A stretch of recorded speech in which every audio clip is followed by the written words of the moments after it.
रायपुर से इस वक्त की बड़ी खबर जिस पर लगातार हमारी नजर बनी हुई है। वीआईपी रोड के पास एक बिल्डिंग जो बन रही थी, जहां मलबा गिर चुका है और बड़ी ही ऊंचाई से बांस बल्लियों के सहारे जिस तरीके से प्लास्टर का काम मजदूर करते थे, वो हादसे का शिकार हो गए हैं। एक साथ 10 मजदूर नीचे गिरे और भी मजदूरों के मलबे में दबे होने की सूचना मिल रही है। ग्राउंड जीरो पर सबसे पहले जी मध्य प्रदेश छत्तीसगढ़ पहुंचा हमारे सहयोगी राजेश निषाद पल पल की अपडेट वहां से दिखा रहे हैं।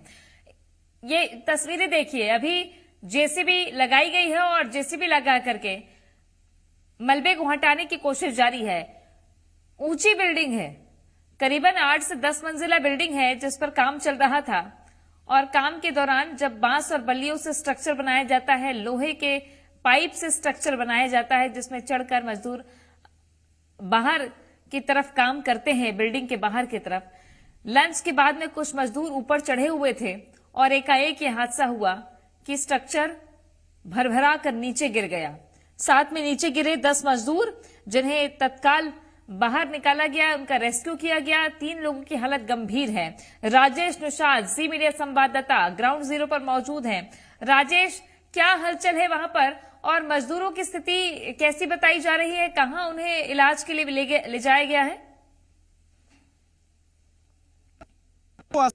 एक विवाह अस्पताल है और इसके साथ साथ वहीं पे नजदीक पे एक और अस्पताल है। वो दोनों ही अस्पतालों पे मजदूरों को ले जाया गया है और यहाँ की हलचल ये देख सकते हैं, यहाँ की हलचल काफी तेज हो गई है क्योंकि तमाम जो पुलिस अफसर हैं वो यहाँ पे पहुंच चुके हैं। और ये इससे पहले कैमरा पर्सन राकेश गौरखेड़ को मैं कहूंगा कि ये तस्वीर दिखाए, ये देख सकते हैं अब पुलिस ने ये रस्सी लगा लिया है ताकि हम आगे ना जा पाए, चूंकि रेस्क्यू का जो काम है वो शुरू कर दिया गया है। तो फिर ये आप देख सकते हैं कि किस तरह से यहाँ पे लगातार रेस्क्यू का काम शुरू हो गया है। और 10 मजदूर थे, ये 10 मजदूरों को आनन फानन में एम्बुलेंस बुलाया गया और उसके बाद यहाँ से नजदीक में ही अस्पताल है, एक विवाह अस्पताल है और इसके अलावा एक और अस्पताल बताया जा रहा है जहाँ 10 मजदूरों को भेजा गया है, जहाँ उनका उपचार किया जा रहा है। लेकिन 3 जो मजदूर हैं उसमें से उनकी हालत फिलहाल गंभीर बताई जा रही है क्योंकि 10 मंजिला ये इमारत है। तृप्ति, 10 मंजिला इमारत से ये मजदूर सीधे नीचे गिरे हैं और यहाँ जो रॉड दिखाई दे रहा है वो पूरी तरह से लोहे का रॉड है और इस पे ये दब गए हैं, यानी गंभीर चोट आई होगी। फिलहाल पुलिस प्रशासन की टीम यहाँ पे मुस्तैद है।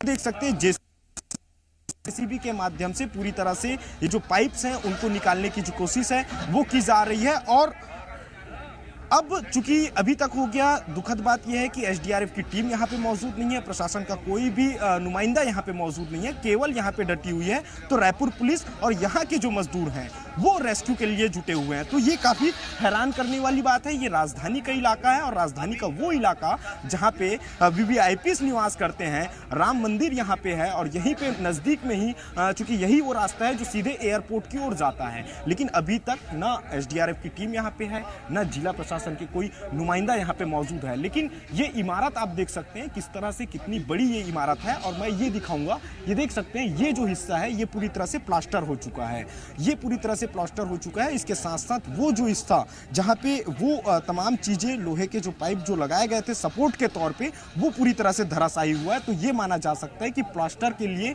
जो बाहर का जो प्लास्टर का हिस्सा है वो करने की जो कोशिश है वो की गई रही होगी। और ऊपर एक तो ढलान भी करना था, ऊपर का ढलाई होना था, तो ये माना जा रहा है कि वहीं पे ऊपर चूंकि टोटल 20 मजदूर मौजूद थे, ऊपर 20 मजदूर मौजूद थे, लेकिन जिस जगह जहां से ये पूरी तरह से धराशायी हुआ वहां पे 10 ही मजदूर थे। तो ऐसे में ये देख सकते हैं, ये जो पाइप आप देख रहे होंगे जो कैमरा पर्सन दिखा रहे हैं, इस पाइप को अभी साइड कराया गया है और ये पाइप के ही नीचे उस ओर आगे की यदि तस्वीर दिखाऊंगा तो उसी ओर ये दबे हुए थे और किसी तरह से इन पाइप को निकाल करके जो 10 मजदूर थे उनको यहां से किसी तरह से रेस्क्यू किया गया है। लेकिन 10 मजदूरों को अस्पताल ले जाया गया है, समय रहते अस्पताल भेजा गया है और उसमें से जो खबर आ रही है कि 3 मजदूर गंभीर रूप से घायल हैं। फिलहाल अभी ये स्पष्ट नहीं हो पाया है कि ये मजदूर कहां के रहने वाले हैं और कौन कौन से मजदूर हैं, कौन से मजदूर जो गंभीर अवस्था में हैं उनके बारे में भी अभी स्पष्ट नहीं पाना जल्दबाजी भी होगी, लेकिन फिलहाल पुलिस की टीम पूरी तरह से मुस्तैद यहां पे नजर आ रही है और ये भी जानने की कोशिश की जा रही है पुलिस के द्वारा कि क्या कोई और भी लोग अंदर फंसे तो नहीं हैं, क्योंकि 20 लोग ऊपर पे मौजूद थे। और ये भी जानने की कोशिश की जा रही है क्या नीचे जब ये धराशायी हुआ तो उस दौरान क्या कोई नीचे कोई मजदूर तो नहीं था, यह भी जानने की कोशिश की जा रही है। यही वजह है कि यहाँ को इस इलाके को पूरी तरह से अब पुलिस ने बैरिकेड कर दिया है और अंदर जाने अब किसी को नहीं दिया। ठीक है राजेश, आप जानकारी जुटाइए कि कहीं कोई मजदूर नीचे दबा तो नहीं है। प्रत्यक्षदर्शी और कौन है? जो 20 मजदूरों की जानकारी मिल रही है, तो बाकी के 10 मजदूर इस वक्त कहां हैं जो बता पाए कि कैसे ये घटना हुई है। अब बाकी जो घायल हैं उनके कुशल होने की कामना करते हैं। शुक्रिया आपका जानकारी के लिए।